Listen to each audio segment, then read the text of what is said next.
राजधानी दिल्ली में प्रदूषण को लेकर बहुत से सवाल उठे और उसी के साथ साथ अरावली पर्वत श्रृंखला को बचाने के लिए अब इस वक्त लड़ाई चल रही है। सिर्फ सोशल मीडिया पे नहीं, जमीन पर भी आ चुकी है। सुप्रीम कोर्ट का ऑर्डर, उसके बाद लोगों का कुछ पक्ष, कुछ लोगों का कुछ पक्ष, सरकार का नया पक्ष कि हम तो बचाने के लिए निकले हैं। बहुत से सवाल और जवाब है, लेकिन प्रदर्शन जारी है। दिल्ली यूनिवर्सिटी में भी आज छात्र इसी को लेकर, अरावली को बचाने को लेकर, और दिल्ली में जो AQI लगातार बिगड़ता जा रहा है उसको लेकर आज प्रदर्शन कर रहे हैं।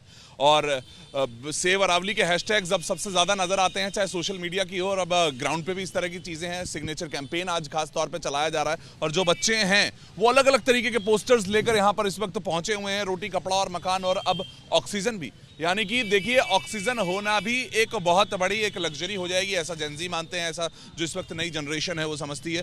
क्या है कैंपेन, क्या है आपका अरावली को बचाने को लेकर? बहुत से सवाल उठे हैं। आप लोग को क्या लगता है कि अरावली को लेकर कुछ कर पाएंगे नया जनरेशन? जो है नई जनरेशन का यही जो प्रोटेस्ट दिख रहा है आपको, यही नई जनरेशन है। आज हमने ये ऑक्सीजन मास्क को एक सिंबॉलिक तौर पे दिखाया है कि आज अगर हम अरावली को नहीं बचाएंगे तो ये हमारी हालत होने वाली है अगले 20, अगले 30, अगले 40 साल में। आज अगर हमने कुछ नहीं किया इस पे, सोशल मीडिया पे तो कर ही रहे हैं, लेकिन उसको ग्राउंड पे लाना भी बहुत ज़रूरी है। क्योंकि और सबसे बड़ी बात, अरावली को एक सीमित दायरे तक कर दिया है, 100 मीटर। क्या अब इंसान को भी ऐसे कह दिया जाएगा जो 6 फीट से ऊंचा नहीं है वो कोई काम का नहीं है, वो इंसान नहीं है? तो 100 फीट से नीचे की पहाड़ी को क्या आप पहाड़ी नहीं मानोगे?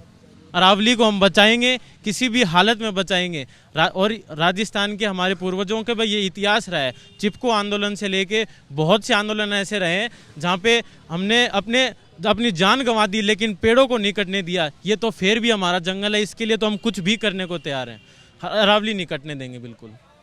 क्या आप लोगों को लग रहा है, आप लोग साथ में जुड़ रहे हो, अभी देखा यूनिवर्सिटी में अगर प्रदर्शन हुआ है तो क्या आप समझ रहे हैं सब इस चीज़ों को, इन सब चीज़ों को, और जुड़ना कैसे है? क्या आप लोगों का एक वक्त राय क्या है? सरकार ने तो अपना पक्ष बता दिया है। सरकार ने अपनी पक्ष नहीं, अपनी दलाली दी है।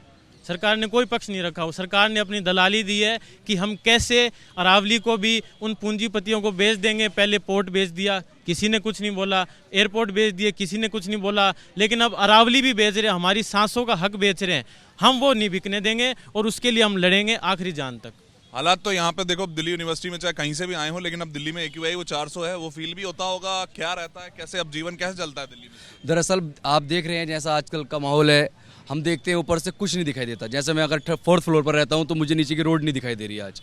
और मेरा 3 दिन से गला खराब था जो सही नहीं हुआ है। पहले मुझे जुकाम, दिन ब दिन मेरे साथ समस्याएं बढ़ती जा रही हैं। ये AQI के को ही लेकर सब कुछ चीज़ें हैं। प्रदूषण इतना ज़्यादा हो चुका है कि अब दिल्ली में रुकना सेफ नहीं लगता। तो अब ये मास्क आई थिंक रोज का हो गया होगा अब इसको, या फिर प्रदर्शन में पहना है? बिल्कुल सर, ये रोज का ही हो गया। अगर रोज यूज नहीं करेंगे तो ऐसे समझ लीजिए कि बहुत सारे जो रोग है वो हमारे जीवन में आने वाले हैं। इसके अलावा कोई सोल्यूशन नहीं बचा है दिल्ली में कि हम जो है निजी तौर पे बस एक मास्क पहन के जा सकते हैं। उसके अलावा कोई उचित ऑप्शन है नहीं हमारे पास। बहुत कुछ होता है इस यूनिवर्सिटी में, बहुत से कोर्सेज हैं, यहाँ तक कि अब पॉलिटिकली भी एक्टिव हो जाती हैं जब चुनाव वगैरह आते हैं उसके बाद भी। लेकिन अब स्टूडेंट्स क्या सोचते हैं इस चीज़ को, इस समस्या को लेकर कि यार इतना ज़्यादा AQI है, हालात ऐसे हैं, तो हम क्या कर सकते हैं? अब सर स्टूडेंट, जैसे मैं राजस्थान से आया हूँ, दिल्ली में पढ़ने के लिए आया था, दिल्ली में अच्छे एजुकेशन लेने के लिए आया था, पर हालात अब ऐसे हो गए हैं कि AQI इतनी बढ़ रही है, सांस लेना मुश्किल हो रहा है। मैं आया तो यहाँ पढ़ के था, पर लग तो रहा है कि 2-4 बीमारियाँ साथ लेनी पड़ जाएगी। शुरुआत में आया था जब जैसे कि मतलब थोड़ा गला ख़राब रहता था, अभी भी सांस लेने में थोड़ी बहुत दिक्कत आती है, बहुत ज़्यादा ये डस्ट और ये भी चीज़ें हैं। कोई अच्छा एक्शन मिल नहीं पा रहा है, तो अब स्टूडेंट क्या ही कर सकते हैं।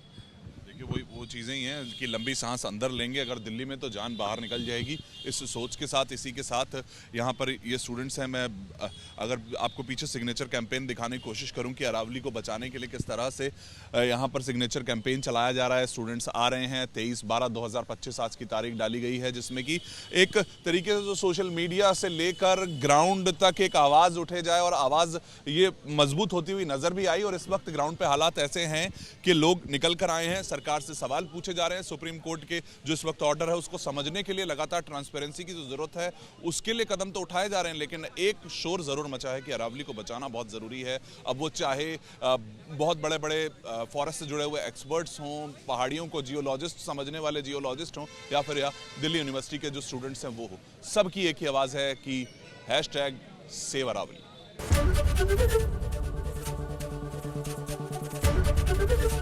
एबीपी गंगा, खबर आपकी, जुबान आपकी।